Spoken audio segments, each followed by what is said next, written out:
So Ergon's been making some of the most comfortable grips for various cycling disciplines for a while now. And well, they continue to grow their lineup with the recently launched GXR Grip. And I've been testing this grip for just about a year. And in this video, I'm going to share my long-term thoughts. Let's do it.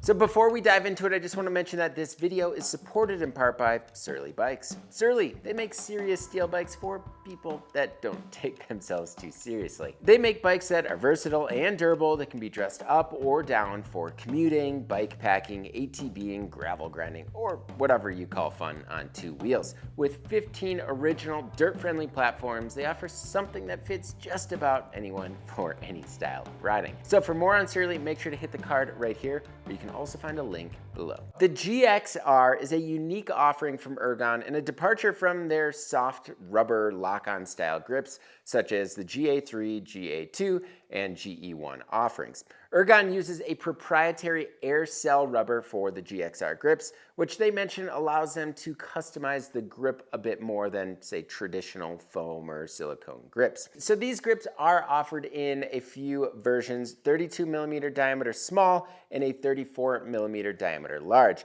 which comes in at 90 and 105 grams with bar ends respectively. So Ergon also offers a more minimal team edition, which comes in a 30mm diameter at 65 grams. So I ended up going with the small 32mm grip, and I was actually really surprised with how chunky they felt right off the bat. I anticipated the width to kind of resemble the small GA3 grip, but it was noticeably thicker. So I would say the GXR grip installation is pretty straightforward, but it's worth mentioning that there is a left and right specific grip and a recommended up position, giving the grip the best ergonomics similar to their other grips. I tried to set them up identically to my other Ergon grips, but if you're familiar with foam grips, you understand sometimes time is of the essence more than anything. So Ergon mentions that you should install the grips with either water or rubbing alcohol. So water definitely didn't work for me.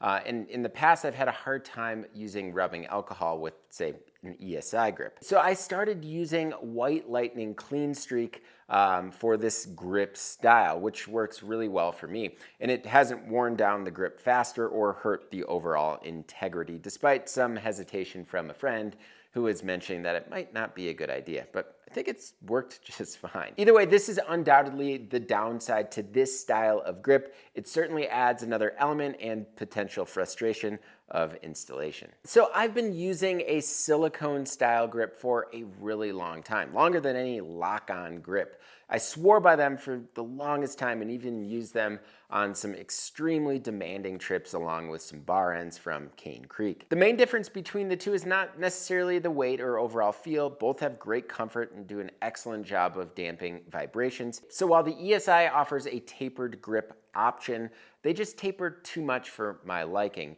after using them. So I stick to the regular ESI version when I do use them. But the GXR grip has a super nice ergonomic feel and actually a similar shape and feel to the Ergon GA2, but with more of a cushion to support that ulnar nerve while providing comfort and loads of grip, especially when wet. I'm not sure if this is the unique nature of their proprietary rubber or the little ribbed cutouts in the grip, but it is very noticeable when riding in the rain, compared to a silicone grip, which often becomes a little bit more slippery when saturated. This all said, the GXR grip certainly wears faster than, say, a traditional Ergon grip. I've had a set of GA3s for like 4 years now, and they're still kicking. I've been testing the GXR grips intermittently for about 11 months now, and you can see the wear marks on the grip and near the dropper post lever where I definitely rubbed the grip down a little bit more prematurely. But I'm pleased with the overall wear versus other foam grips.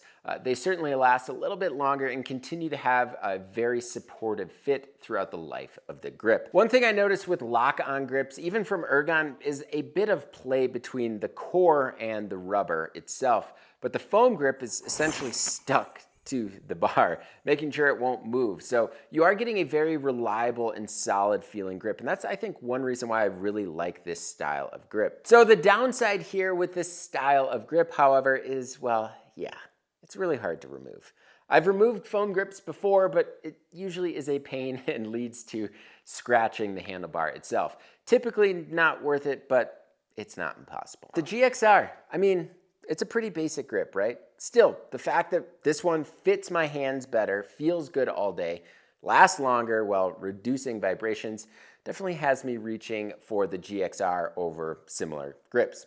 The GXR comes in a variety of colors for $25 USD, and while that is a bit more expensive than many traditional foam or silicone grips, it is much cheaper than, say, ESI's tapered grip. Oh, and I almost forgot to mention, the GXR is the first ergon grip wholly made in Germany, which is pretty neat.